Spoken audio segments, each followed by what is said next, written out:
배우자의 외도는 마른 하늘의 날벼락과 같은 절체절명의 사건입니다.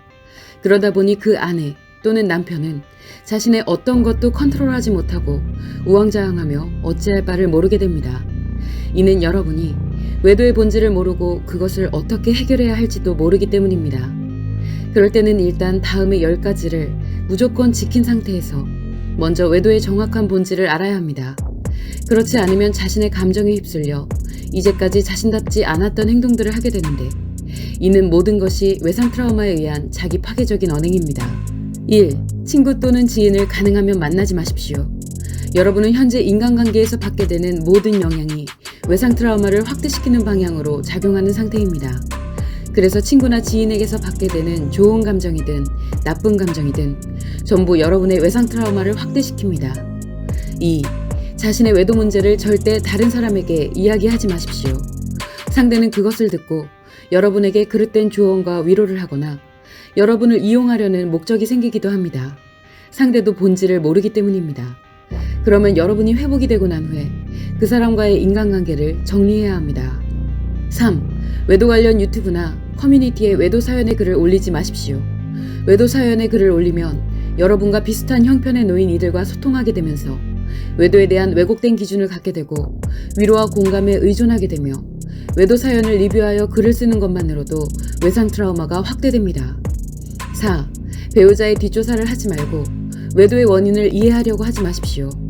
현재 배우자는 관계 중독이라는 중증 심리장애가 발생한 상태이기 때문에 일반 사람들이 그들을 이해하려면 똑같이 중증 심리장애가 발생해야 합니다. 또한 이에 몰입하여 뒷조사를 하게 될수록 여러분은 감당하지 못할 것들을 알게 될 뿐이고 결국 배우자와는 끝이 날 수밖에 없습니다. 5. 자기 잘못이라는 자책을 절대 하지 마십시오. 배우자가 무엇을 원인으로 들든 그것은 자신의 외도를 합리화하기 위한 핑계입니다. 외도의 원인은 관계 중독이라는 심리장애가 발생했기 때문이며 외도를 한 것은 배우자이지 여러분이 아닙니다. 따라서 여러분은 결코 자책을 할 이유가 없습니다. 6. 외도 정보 또는 상담 정보를 찾지 말아야 하고 관련 도서도 읽지 마십시오. 현재로서는 외도에 대해 정확한 본질을 전하고 있는 곳이 없습니다. 이는 마음이 작용하는 원리를 모르고 오로지 심리적 관점이나 신체적 관점으로만 해석하기 때문입니다. 이렇게 외도에 대해 오해석할수록 여러분의 외상 트라우마는 기하급수적으로 커지게 됩니다. 7. 이혼하지 않고 행복하게 살아갈 것이라는 의지를 갖도록 하십시오.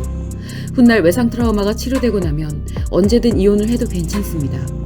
그러나 현재와 같이 외상 트라우마가 작용할 때는 상대와의 관계를 회복하고 행복하게 살아가고자 마음을 먹어야만 자신을 치료해야겠다는 의지가 생깁니다.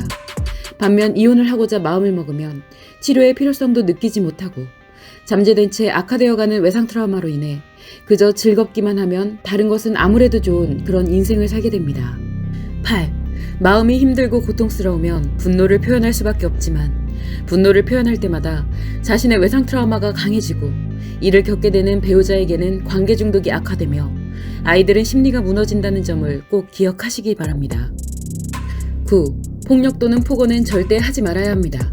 어떠한 경우라도 폭력과 폭언은 정당화될 수 없기 때문에 이는 도리어 자신의 발목을 잡는 증거가 될 수 있습니다. 10. 쓸데없는 비용에 낭비를 하지 말아야 합니다. 현재 불필요하게 하는 지출은 여러분의 외상 트라우마에 의한 보상 심리입니다. 이렇게 소비를 함으로써 위안을 얻게 되면 외상 트라우마가 커질수록 소비 역시 그에 맞도록 커지게 됩니다. 결국 자신이 애써 이뤄놓은 가치가 외상 트라우마에 의해 쓸데없이 낭비되는 것입니다. 이 10가지 내용은 여러분의 외상 트라우마가 악화되는 것을 최소화할 수 있는 방법들입니다. 그러나 여러분의 안에서 외상 트라우마가 작용을 하고 있는 이상 언제까지고 이렇게 살아갈 수는 없습니다. 이 10가지는 여러분의 외상 트라우마가 증식하는 것을 그저 억압시켜 놓는 것이기 때문에 그 이면에서는 매일같이 죽음과도 맞먹는 고통이 이어집니다. 그러니 앞선 10가지의 규칙을 지키면서 최대한 자신을 보호해 놓는 사이 한시라도 서둘러 마음치료를 시작하시어 근본적인 외상 트라우마를 치료해야 합니다. 그래서 현재 닥친 절체절명의 위기를 극복하고 자신과 자녀들이 함께 행복한 인생을 살아갈 수 있기를 진심으로 바랍니다.